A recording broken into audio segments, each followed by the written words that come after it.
All right. So excited. Thank you for joining us. Very excited about our new podcast, The Stamp of Approval. I'm very excited about my guest today, who is also my brother. So, how fun is that? I'm Kristin Stampini, co founder of the Stampini Platinum Real Estate Group with REMAX here in Boca Raton, Florida. I'm also a certified real estate coach for Craig Proctor. And you may have also heard me on the radio locally. I am the owner of Global Virtual Real Estate Assistance. I'm also a real estate investor, a national speaker, and trainer, also an author, and certified inside sales agent, trainer, and coach.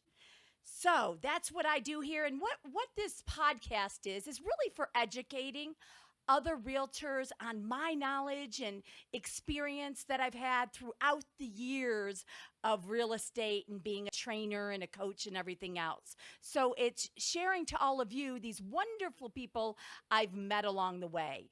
And with my brother, he's actually out in California, is Matt Anderson. And I'm just going to tell you a little bit about him. I really look up to my little brother, Matt. I know, and he's actually quite a bit younger than I am, but I do look up to him for what he's done in the short years of his millennial life. Okay, he's a former senior social strategist for billion-dollar brands such as Dr. Pepper, one of the biggest telecom networks in the U.S., Metro PCS, owned by T-Mobile, CPG soft drink giant. He also has helped strategize marketing budgets on social media for companies that ran up to $40,000 per day. You got it. Can you believe it? $40,000 per day he would spend, and about 50% of that budget was on Facebook alone. So he's going to talk to us about where Facebook is and where it's going. He also performs social media, for Ram Trucks, Tony and Guy, Papa John's, and over 20 other businesses. So you can see why I actually look up to him. So currently, Matt is now a talent manager at Bottle Rocket Management, where he manages brand sponsorships and campaigns for over 25 YouTube creators whose followings, can you get this? Followings total nearly 100 million plus subscribers worldwide. And today, Matt's going to be discussing advertising landscape on social media, how to best position any company on social media, no matter if you're big or small. Obviously, real estate or non-real estate, it doesn't really matter.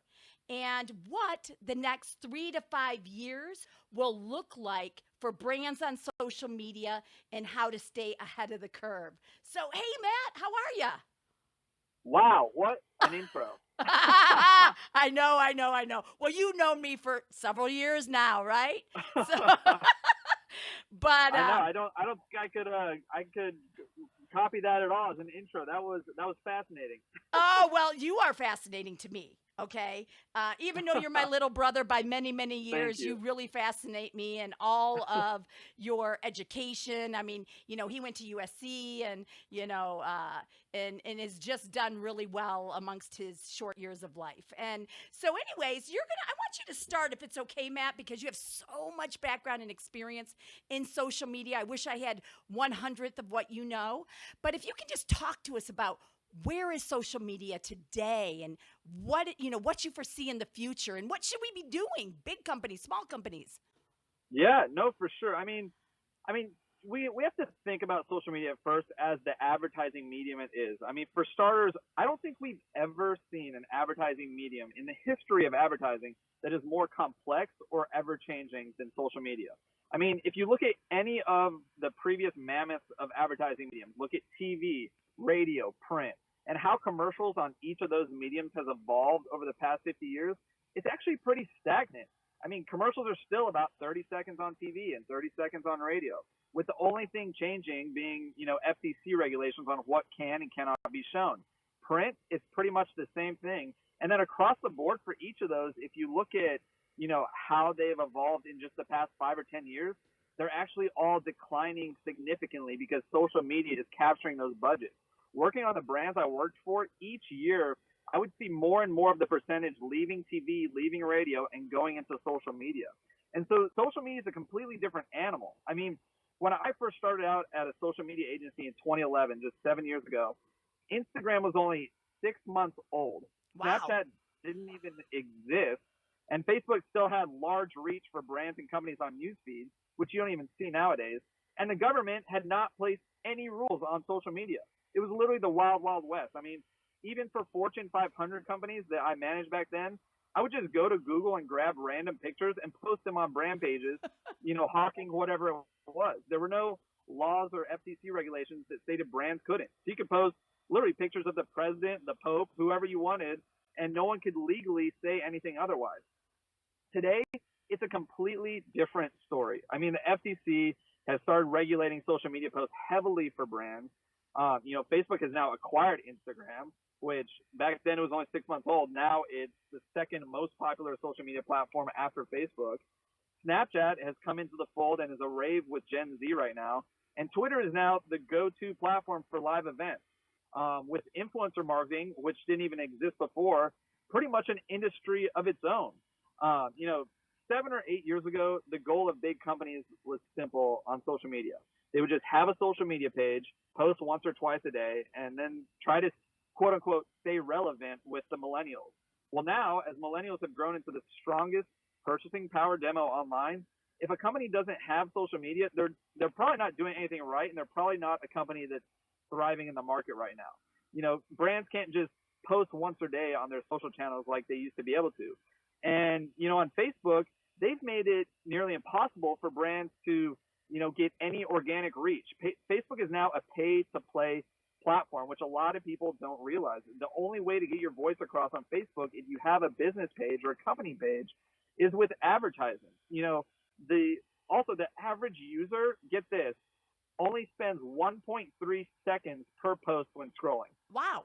Just think about your own, scrolling habits when you're on Facebook or Instagram or anything that you're just, you keep scrolling with your thumb or your finger, 1.3 seconds. So that's how much time a brand or a company or a realtor has to capture someone when they're scrolling with their ad. So it's really something that you have to be able to capture someone within a blink of an eye, or you just wasted your budget. And, in the last probably past 3 years, I've managed social accounts for, brands like you spoke about before with Dr. Pepper and with Metro PCS owned by T-Mobile. And I could probably count the amount of organic posts we put on their Facebook pages on one hand. I mean, I'm not saying brands don't do it. Yes, if you go to those pages, I'm sure there's a few organic posts. And if you look at Coke or Nike, they probably have a few posts up. But you can instantly tell which ones have pay behind them and which ones do not, because even with 10 to 20 million fans, if they put up an organic post, it maybe has 5,000 impressions or 10,000 impressions. Facebook is forcing brands to pay money to be on their site. And so I guess the question would be, for your listeners and, for realtors that are tuning in, how do you compete with companies that are spending $50,000 a day, $100,000 a day? Thinking that. Facebook? And also, how do we catch them that quick? If you said, they're scrolling in one, I mean, how, as a realtor, and we're not, we're learning how to be marketers depending on, because we need to be marketers, but what do we do? Yeah, well, one of the things that Facebook has now in their marketplace, as well as Instagram, since Facebook owns it, are their targeted ads. That's now Facebook's advertising, bread and butter.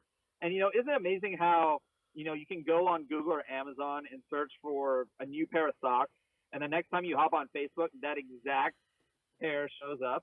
And, it's not a magical, sock fairy following you. That's Facebook's custom audiences. They are, syncing with these websites and letting these websites tell Facebook, hey, someone just searched for socks on our website. Can we put up an ad on your page, for that exact thing? And Facebook's like, sure. So, it's actually brands connecting with Facebook, telling their ad platform what you search for on their site, and then Facebook allowing them to place ads for things you already searched for. Now, real estate may be a little different, and as people may not be searching your website for certain listings or houses in their areas, so you can't necessarily retarget someone who visited your page, but you can definitely use Facebook's targeting capabilities in the same fashion. So you can put up, you could put up a simple ad targeted at, for instance, Los Angeles, California, and probably get 10 to 20,000 impressions since you're making it so vague just to get more eyes on your page.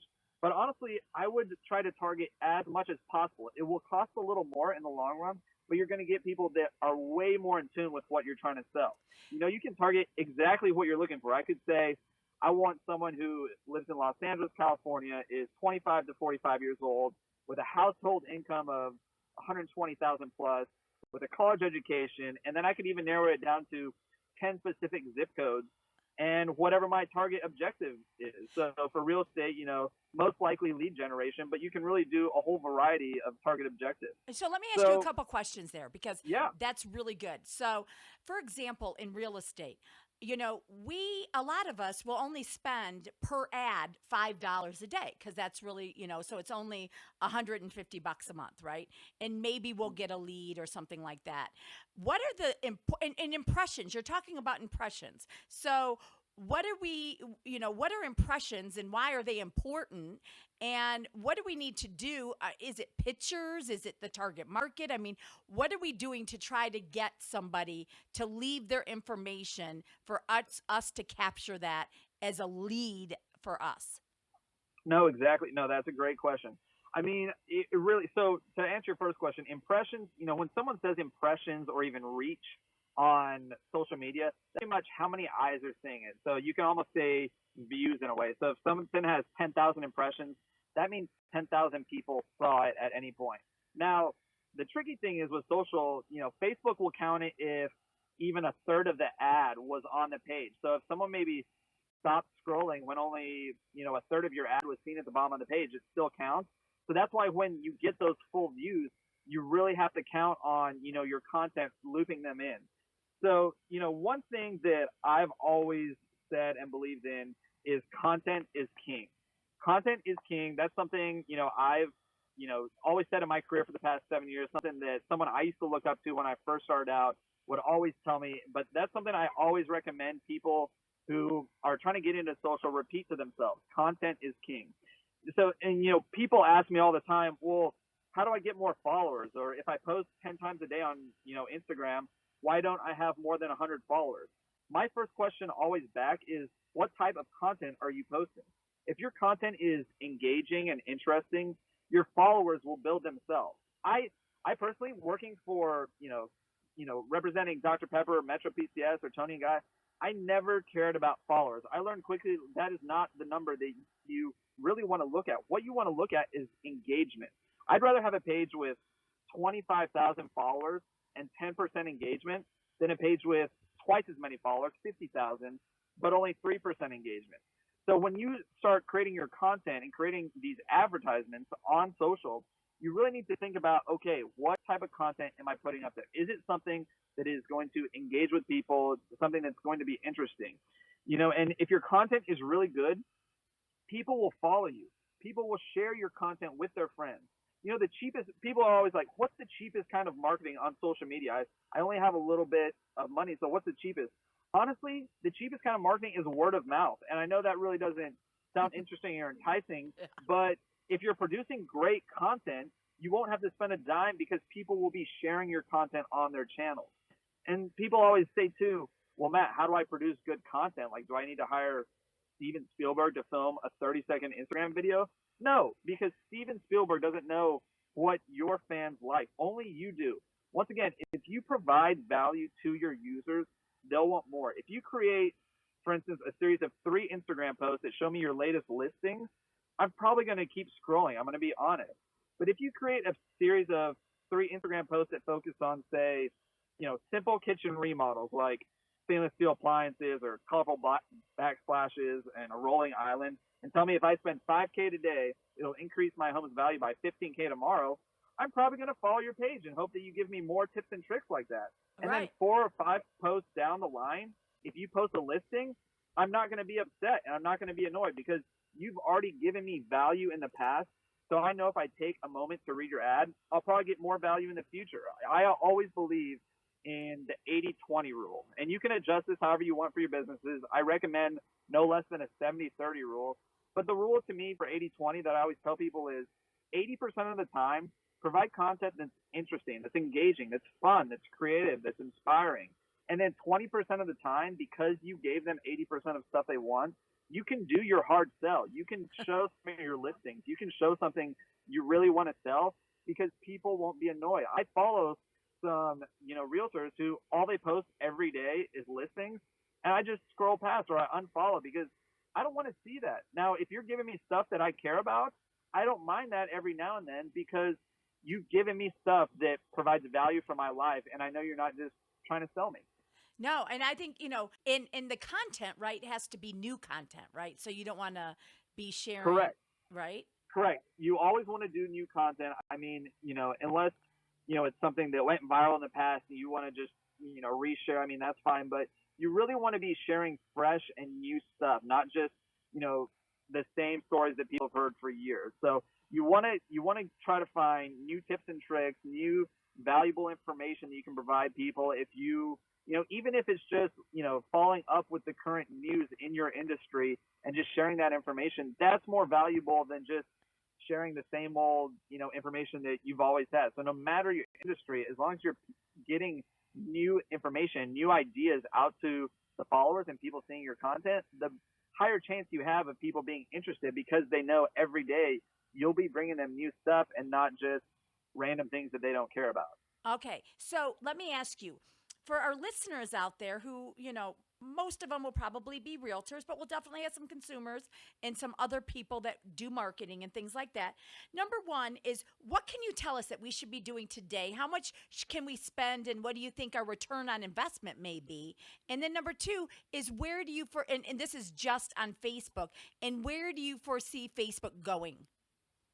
Yeah, I mean, that's the funniest, that question, every brand I've ever worked on, that's the main thing the client always has asked me is, what's my ROI at the end of the day? Like Dr. Pepper says, well, how many, here's what you always have to think about is, so how many social posts have to go up for me to realize, I'm going to sell 1 million cans of Dr. Pepper? Or how many videos need to go up on Metro PCS's page before we get 20,000 new, network subscribers? ROI on social is a completely different beast than most forms of marketing because you really have to think about all the value you're getting out of it. If you spend, say, $100 on Facebook and you get maybe, 500 new followers, well, they're going to be seeing your content every day. In every other advertising medium, once you spend $100,000 on a TV commercial or, $5,000 on a radio ad, once it's out there for 30 seconds, that content's never being seen again or never being heard again. On Facebook, if you grab one person in as a follower, you will have them until they either get so annoyed with you that they unfollow or until they purchase something from you. So, when you talk about ROI, especially with, YouTube, for instance, paying for a YouTube subscriber or something like that, I mean, you're paying for someone, if you pay for an influencer, for example, to talk about your product for a minute, well, that's someone, one, that people care about and, they see as experts. Two, they trust them to, talk about products that are valuable or quality products. And three, they're going to be talking about it for, 1 to 2 minutes, sometimes even 3 to 5 minutes, depending on the influencer. Whereas, most other forms of advertising, you're looking at 10 seconds and people are tuning out or muting the TV or going to get a drink. When people are watching YouTube videos or looking at social media, they are focused on that and that only. So when people talk about ROI, it's really an interesting question because, I can't say if you go spend $1,000 on Facebook ads, you're going to get, 3 houses sold. I mean, it's just ROI is so finicky in social because you never know what you're getting out of it. But I would say your ROI on social, especially in the next 3 to 5 years compared to other advertising mediums, will pay off greater because you're building audiences that are going to see your content every single day. And even though you're spending maybe, say you spend $500 on Instagram and you're only getting 100, followers a day in return, well, you're still, growing an audience over time. And over time, you'll, the organic reach, the organic amount of views you're going to get in the future for money you spent in the past is going to be far greater than any other advertising medium you could spend money on. Yeah. In the future, you were talking about the future of Facebook. That's a very interesting question because, Facebook, here's the funny thing. If any of the listeners right now go to your go to your kid who's maybe 12 or 13, or go to your niece or nephew and say, hey, what do you think about Facebook? Their first response will be, oh, that's for old people. Like my generation, I remember in 2004 when I first got a Facebook page, it was all the rave in college. But now it's seen to Gen Z as like, that's what old people are on. We don't want to be there. They're all about Snapchat. So you guys are all where's leaving us? I know. Millennials are still there, but even millennials are starting to go away and, deactivate their Facebook pages and go more towards Instagram or go more towards YouTube or Snapchat. And so people ask, what's the future of Facebook? It's going to be a crazy next, 3 to 5 years for Facebook. Facebook, they've had some problems recently in the news with politics, so they're kind of rebrand themselves. They're trying to get less of that content on Facebook and more about family and friends. But the good thing about Facebook, they own Instagram. They own WhatsApp, the largest messaging app in the world. They own all these things, and, they're even, I don't know if I should be saying this, but they're about to get into the hardware industry as well. So they have a lot of stuff in the near future that's going to, be really interesting for their company overall. But the Facebook social platform itself, it might not be as big as people think, and it might not be where you're going to get, for realtors, 5 or 10 years from now, or 15, when, millennials are still going to be buying houses, but then Gen Z is going to start buying houses. They're not going to be on Facebook. So your advertising budget alone is going to be shifting, even how now it's shifting from TV, radio, and print to social media.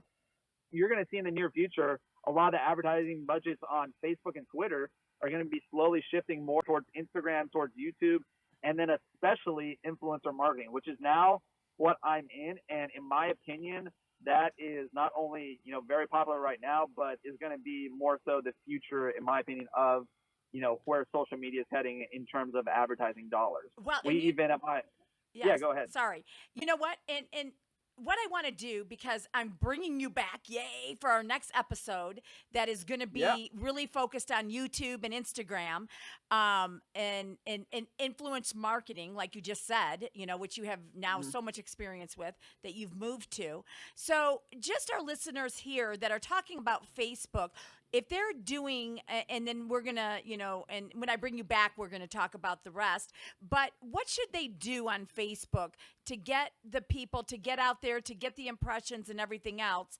What did you do? Were picture, obviously content, as you talked about, and everything else, and the 80-20 rule, okay, and I agree with that too. Make sure that you're giving value in content, and then if you're putting a little bit of other things out there, people don't get annoyed, and they'll watch you, and they'll follow you, and they'll share your content, right? And it needs to be new content. And what about pictures? Because I've seen different things that you've done in marketing, and you've done a lot of bling and pictures and things that really attractive, right? So so what do you recommend there?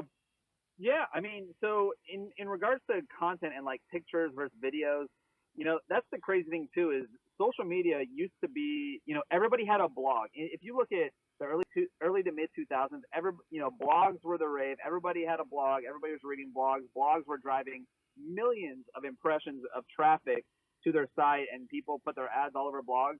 Now, honestly, I can maybe name one blog that I might read, but now everybody wants video. Everybody is about video. Video, people want to watch the internet. They don't want to read the internet. That's something to remember. People do not want to read the internet. There's the same reason why in people's lives, people watch a lot more TV a day than they read books. It's the same thing on the internet. People want to see videos more than they want to, read. So I would recommend, not only, I definitely recommend trying to get the lead generation with, posts that, hit your industry, be it realtors or whatever, and try to get lead generation in terms of, just straight listings or, email lead generation, but also try to think of content you can create video-wise where you could use that as content, on Facebook as an ad or as just regular content, but also you can start building a library of content on YouTube. So then, you can host it on your website. You can, share it on any of your social platforms. You can use that as your actual ads on any social platform. So I'm not saying, once again, go out and hire Steven Spielberg to do a $20,000 ad. Even if it's just you sitting at a desk and, make sure, you definitely want it to be quality. Make sure you have good lighting, but make sure it's short. Don't go into a 45 minutes to an hour-long video. No one wants to watch that. When people are looking at YouTube videos online, your attention spans for videos, I told you earlier, scrolling on Facebook, 1.3 seconds is how much time people spend. So if they see a video, they might spend 30 to 60 seconds on it. So you really want to try to capture someone quickly, but have quality content that's valuable that people want to use. Wow, that's great advice, Matt. And when you were talking about that people want to watch video and they don't want, the other thing I'm watching that people are doing, like I just had a friend that asked everybody on Facebook, "Hey, what's your routine in the morning, right, to get people interactive or whatever?" And do you know how many people, which I thought was really interesting because, just starting a podcast is like 5 out of the 15 that had commented said that they watch podcasts every single day. So that's the other thing that they're doing, right? So anyways, awesome information. So Matt, if the listener today was, can they reach out to you?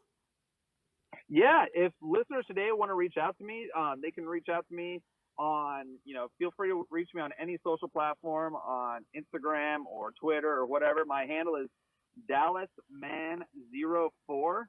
And yes, I've had that since high school. That's why my username is so crazy. But and also because Matt Anderson is the most common name you can find. So DallasMan04. And feel free to reach out on any of my social handles, and I'm more than happy to respond to any questions people might have. Oh my gosh, Matt, this has been so informational today. Thank you so much. In our next episode, guys, we're going to really dig into YouTube and Instagram and where they're at today and where they're headed. So thank you so much, Matt. Thank you. We'll talk soon. Okay.